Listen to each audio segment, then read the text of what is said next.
지난 4월 29일입니다. 외부인 근로자들이 급하게 저에게 전화를 했어요. 선생님, 법무부 공지 보셨어요?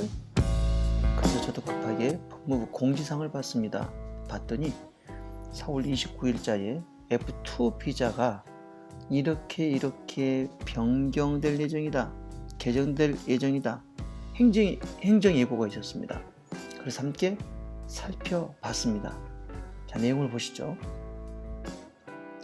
자, 이 공고에 보면 출입국 관리법 시행령 별표 1의 2 거주 자목에 해당하는 사람의 연령, 학력, 소득에 관련된 기준 등에 관한 규정이 일부 개정될 것이다. 왜? 제정되어지는 이유는 기업의 인재 유치 경쟁력 강화를 위해서, 또 고소득과 고숙련 인재에 대한 선별적 혜택 부여를 위해서 점수제 시스템 운영을 개정하려고 한다 라는 내용이에요. 주요 내용들은 국내 상장 법인 취업자에 대한 외국인 취업자에 대해서 체류 요건들을 면제하고 해외에서도 비자를 발급받아서 입국하도록 하겠다 라는 내용과 중앙행정기관이 추천한 우수 인재에게 가점을 주어서 이제 F2 비자를 받을 수 있도록 하겠다. 그리고 범법사항이나 범죄 경력에 따른 결격 사유가 명확해질 때는 제외시키겠다. 이런 내용이었어요. 5월 29일까지 의견이 있는 기관이나 단체는 의견서를 법무부로 제출해라 라는 내용입니다. 더 구체적으로 살펴보도록 하겠습니다. 자, F2 비자예요. 많은 분들이 F2 비자를 굉장히 선호하고 좋아합니다. 그리고 특히 E7이나 E7-4를 가지고 있는 근로자들은 이 F2 비자에 대한 굉장히 선호하고 또 이 비자를 취득하려고 합니다. 자, 그러면 어떤 내용일까요?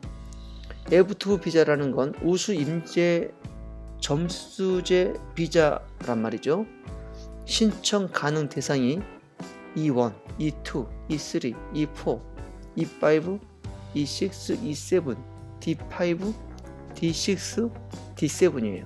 그리고 D8과 D9 이런 비자들인데, 이 비자들이 이 체류 자격, 이 비자를 가진 체류 자격을 가진 외국인들은 요건에 해당하면 F2 비자를 주겠다. 그런데 호텔 관광 유흥업소 종사자인 E6-2 비자나 숙련 기능 인력 E7-4 비자를 가진 외국인들은 제외시키겠다라는 내용입니다. 그동안은 E7-4 비자를 가졌던 분들이요, 이 F2-7으로 변경하기 위해서 굉장히 오랫동안 준비했던 게 사실인데, 이렇게 E7-4 비자를 가지신 외국인 근로자를 제외시켰을 때에 굉장히 E7-4 비자를 가졌던 숙련 기능 인력들은 실망감과 허탈함이 굉장히 많은 것으로 파악되고 있습니다. 자, 그러면 좀 구체적으로 살펴보도록 하겠습니다. F2 비자를 신청할 때 체류 자격 3년 이상, 방금 위에서 말씀드렸던 그 비자를 가졌던 체류 자격을 가진 외국인들이 3년 이상 연속해서 합법적으로 체류했을 때는 누구나 신청 가능하다. 그런데 3년이 되지 않았어도 연간 소득 금액이 4천만 원 이상일 때는 소득 금액을 증명을 해라. 그러면 F2 비자가 가능하다. 또 법무부 장관이 인정하는 이공계 해외 인재 유치 지원 사업 초청 대상자들이 있어요. 이 대상자들은 중앙행정기관장의 추천을 받으면 언제든지 가능하다라는 얘기예요. 신청 당시에 소지한 체류 자격의 요건을 갖추었을 때 신청하라는 얘기죠. 그래서 D2 비자나 D10 비자의 체류 자격을 가진 유학생 비자들인데, 이 유학생 비자들도 비자를 가진 체류 자격을 가진 유학생도 다음 요건을 충족하면 F2 비자 신청이 가능하다라는 얘기입니다. 신청일 현재 유학 비자인 D2 또는 구직 비자인 D10 체류 자격으로 합산했을 때 3년 이상 합법 중인 등록 외국인은 가능하다라는 거예요. 또 국내에서 정규 석사 이상의 과정을 마치고 석사 이상의 학위를 취득했을 때도 F2 비자 신청이 가능하다라는 겁니다. 자, 이렇게 되면 D2 비자, 유학 비자를 가지고 있는 유학생들에게는 F2 비자로 변경할 수 있는 굉장히 좋은 조건이죠. 그래서 오히려 F2-7으로 가는데 D2 유학생들에게는 더욱 많이 유리해졌고 조금 더 수월해지지 않았나 라는 생각이 듭니다. 역시 교수나 회화지도, 연구, 기술지도, 전문직업, 예술, 흥행, 특정 활동이나 취재, 종교, 주제, 기업 투자, 무역 경영 이런 체류 자격에 해당되어지는 분들이 직종의 취업이 확정됐을 때 비자를 신청할 수 있다라는 겁니다. 단 결격 사유에 해당하지 않아야 되는데요. 그 결격 사유는 나중에 말씀드리도록 하겠습니다. 또 상장된 법인의 취업 중이거나 상장 법인과 고용계약을 체결한 외국인들도 요건에 해당하면 F2 비자로 신청이 가능하다라는 거고요. 또 우수 인재 비자 신청 요건을 충족하는 사람들이죠. 연간 소득이 한국은행이 최근 고시한 국민 총소득, 이른바 국민 총소득 지혜 나이 이상인 사람의 동반 가족도 결격 사유가 없을 때는 함께 신청이 가능하다라는 겁니다. 자, 그렇다면 결격 사유는 뭘까요? 신청일로부터 5년 이내 검거 이상의 형을 선고받았던 적이 있다고 하면 결격 사유가 됩니다. 신청할 수 없다는 얘기죠.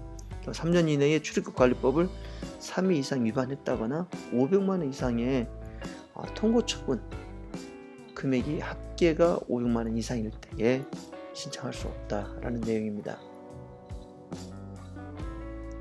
또 신청일로부터 3년 이내에 대한민국 법률을 위반해서 300만 원 이상의 벌금형을 선고받은 체류 외국인도 결격 사유에 해당합니다. 또 허위 서류를 제출한 적이 있는 경우도 결격 사유에 해당하고 입국 금지 사유에 해당하는 분들도 어렵게 됩니다. 또한 범죄를 저질러서 대한민국에 이익을 해할 우려가 있다라고 인정되어지는 경우도 결격 사유에 해당합니다. 자, 그러면 비자를 신청하는 방법들을 봅시다. E1에서 E7까지죠. 그 대신 아까 말씀드렸듯이 E6-2나 E7-4는 제외됩니다. 그 외에 E1에서 E7 비자를 가지고 있는 등록 외국인은 체류 자격을 변경할 수 있고, 또 유학 중인 D2 비자나 D10 비자를 가지고 있는 외국인도 체류 자격 변경 신청을 할 수 있다라는 거고요. 상장법인 취업자나 또 동반 가족도 등록 외국인이 됐든 해외 체류자가 됐든 충분히 점수제 F2 비자 신청이 가능하다라는 것입니다. 오히려 E7-4에게는 좀 절대적으로 절망적이긴 하네요. 많은 분들이 기다렸을 텐데 그래서 좀 안타까움이 있고요. 유학 비자를 가지고 있는 유학생들에게는 조금 더 F2 비자 변경이 조금 더 수월해지지 않나라는 생각이 듭니다. 그래서 이번 이 행정예고가 E7-4에게는 굉장히 안타까운 소식이고, 또 유학생들이나 상장법인에 취업하는 분들과 동반 가족에게는 F2 비자로 체류할 수 있는 기회가 주어지는 그런 행정예고다라고 볼 수 있을 것 같습니다. E7포 비자를 가진 많은 근로자들 센터를 많이 문의들 해 오셨는데요. 좀 심심한 유료를 드리고 또 어떻게 변경될지는 모르겠어요.